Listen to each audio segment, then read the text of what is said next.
En réalité, il faut dire les choses.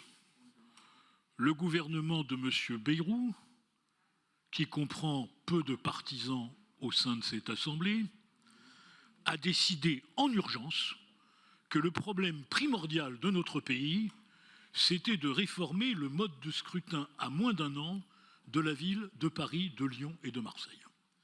Ce qui prouve que vous n'avez toujours rien compris, vous ne connaissez pas Paris. Paris, aujourd'hui, n'a plus rien à voir avec Lyon et Marseille. Lyon est métropole, Marseille est métropole, et la problématique de ces trois villes est totalement différente.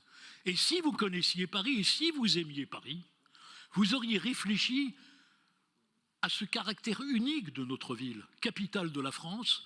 Est-ce que le système aujourd'hui de gouvernance de Paris est satisfaisant ou non? Et aujourd'hui, il n'est pas satisfaisant. Pourquoi? Parce qu'il y a deux légitimités qui s'affrontent, celle des maires d'arrondissement, élus comme n'importe quel maire en France, et celle du Conseil de Paris. Et il y a donc la nécessité de trouver un système intelligent qui permette l'unité de la gouvernance de la ville, tout en permettant aux maires d'arrondissement, c'est-à-dire la démocratie de proximité, de s'exprimer. Et c'est d'ailleurs pour ça qu'un certain nombre sont d'accord pour dire qu'il faudrait une commission permanente. C'est d'ailleurs pourquoi un certain nombre, à commencer par vous, disent qu'il faut la prime régionale, ce qui montre que nous ne sommes pas dans le droit commun. Et donc le vrai débat, c'est quelle manière nous voulons que cette ville soit gouvernée. Et au lieu de répondre à cela, vous nous faites un bidouillage qui consiste à dire c'est la circonscription unique, en faisant la petite musique, et je le dis, nous sommes dans l'opposition, il faut battre notre coulpe. On n'a jamais gagné Paris en ayant moins de voix que son adversaire. C'est ça la vérité. Et vous avez... Si la gauche pouvait cesser de m'applaudir, ça arrangerait mes affaires.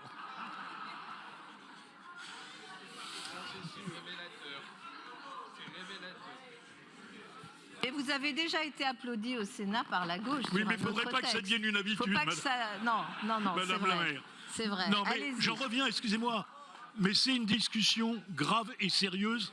C'est l'avenir de notre ville. Et ce que vous êtes en train de faire, en réalité, s'agissant d'un gouvernement en sursis, venir nous expliquer que dans 6 mois, et à la Saint-Glinglin, vous ferez un rapport pour savoir comment on va regouverner Paris est une imposture et Paris mérite mieux. Je pense d'ailleurs que ceux qui ont vocation à être candidats devront se prononcer sur leur vision de la gouvernance de la ville, que ça doit être un des enjeux de la campagne.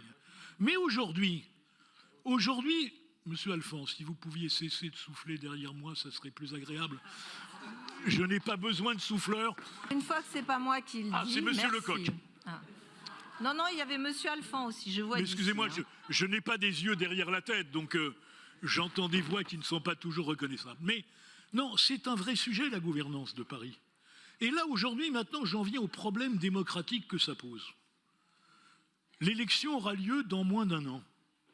J'aimerais savoir, dans un délai raisonnable, comment nous allons voter, sur quelles compétences. Ça posera le problème d'ailleurs des frais de campagne, soit dit en passant. Ça posera le problème des comptes. Vous savez, Monsieur Le Suc, les problèmes des comptes, c'est compliqué dans une élection. Et donc, il faut bien voir que... Monsieur Lecoq, ça n'est pas glorieux, c'est pas moi qui le dis, c'est la Commission nationale des comptes de campagne. C'est même minable. Alors, Monsieur Lecoq, être traité de minable par vous, excusez-moi, c'est l'hommage du vice à la vertu. J'en viens donc à cette question. Oui, nous méritons... On écoute, s'il vous plaît. Nous méritons un vrai débat. Nous méritons un vrai débat sur la gouvernance de Paris et il ne peut pas avoir lieu à la sauvette. J'ajouterai enfin que le Premier ministre avait dit au Sénat, et j'ai la naïveté de croire que la parole d'un chef de gouvernement a de la valeur.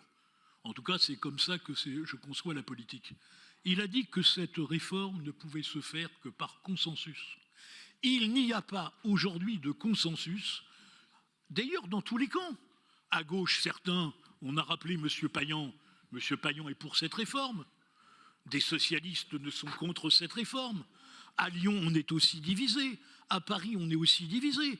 Et donc, on ne gouverne pas en changeant la réforme de la capitale de la France sans un consensus minimum. Nous avons besoin, pour la force de Paris, pour le rayonnement de Paris, que la manière dont cette ville soit gouvernée fasse l'objet du plus large consensus.